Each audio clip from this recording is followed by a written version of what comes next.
तो कौन कौन से मापदंड है ध्यान रखिएगा। पहला, वह मध्य प्रदेश का मूल निवासी होना चाहिए। दूसरा, उसने अपनी शिक्षा मध्य प्रदेश गवर्नमेंट स्कूल से ही पूरी की हो। तीसरी बात, अगर वह एसटी एससी से है तो 75% कम से कम उसका रिजल्ट होना चाहिए, और सामान्य श्रेणी से है तो 85% का रिजल्ट होना चाहिए, और एसटी हो या एससी हो या सामान्य हो, उसके परिवार की वार्षिक आय 6 लाख रुपए से अधिक नहीं।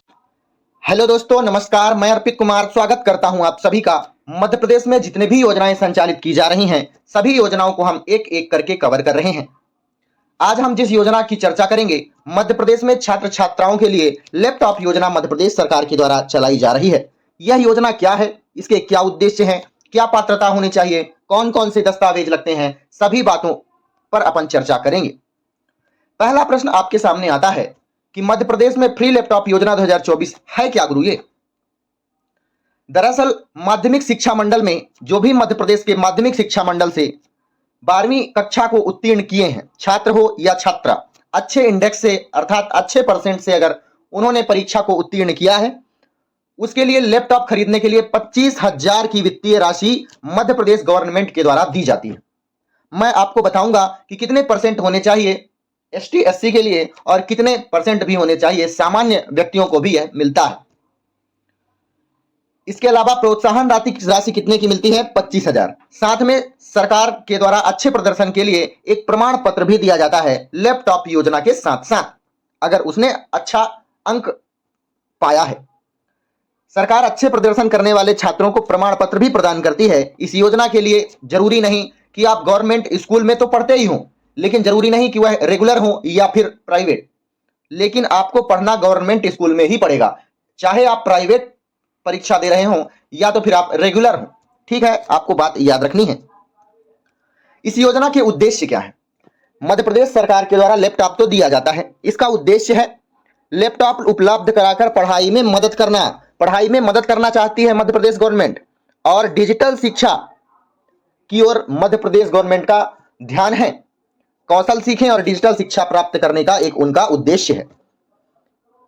और लैपटॉप होने के साथ साथ छात्र जो होते हैं अप टू डेट रहते हैं, यानी जो लाइव चित्र होते हैं उसे आप देख सकते हैं, या फिर करंट की चीजें आप आराम से पढ़ सकते हैं अगर आपके पास लैपटॉप या मोबाइल है।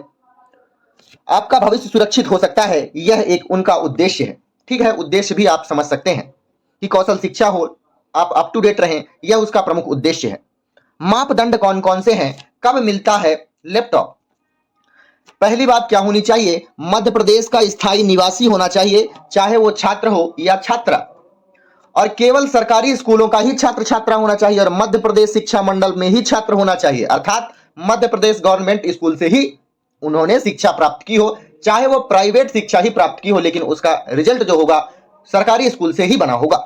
ठीक है, अब बात आती है कि निम्न जाति और निम्न जनजाति अर्थात एसटी एससी के लिए कितना रिजल्ट होना चाहिए 12वीं में।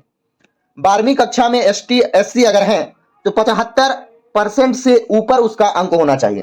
छात्र हो या छात्रा, उससे कोई भी बात नहीं है। अगर वह छात्र या छात्रा 75% से ऊपर गेन करती है या करता है, उसे लैपटॉप की सुविधा प्राप्त होती है, अगर वह एसटी एससी से होता है। दूसरी बात, अगर सामान्य श्रेणी का व्यक्ति है या छात्र है, छात्रा है, कोई भी है, तो 12वीं कक्षा में कम से कम 85% उसका रिजल्ट होना चाहिए। कम से कम 85% उसका रिजल्ट होना चाहिए। और साथ ही ध्यान रखने वाली बात है कि चाहे वो एसटी हो या एससी हो या सामान्य हो, उसके परिवार की वार्षिक आय 6 लाख रुपए से अधिक नहीं होनी चाहिए। कम हो जाएगी तो चल जाएगा। तो कौन कौन से मापदंड हैं ध्यान रखिएगा। पहला, वह मध्य प्रदेश का मूल निवासी होना चाहिए। दूसरा, उसने अपनी शिक्षा मध्य प्रदेश गवर्नमेंट स्कूल से ही पूरी की हो। तीसरी बात, अगर वह एसटी एससी से है तो 75% कम से कम उसका रिजल्ट होना चाहिए, और सामान्य श्रेणी से है तो 85% का रिजल्ट होना चाहिए, और एसटी हो या एससी हो या सामान्य हो, उसके परिवार की वार्षिक आय 6 लाख रुपए से अधिक नहीं होनी चाहिए। कौन कौन से दस्तावेज लगेंगे? आधार कार्ड, निवास प्रमाण पत्र, जाति प्रमाण पत्र, 12वीं की अनुसूची, आय प्रमाण पत्र, बैंक खाते का विवरण, और 3 पासपोर्ट साइज फोटो होनी चाहिए आपके पास। तब आप जाकर इसका फॉर्म भर सकते हैं, और फॉर्म भरने की वेबसाइट यह होगी। आप इस वेबसाइट में जाकर अपना फॉर्म भर सकते हैं।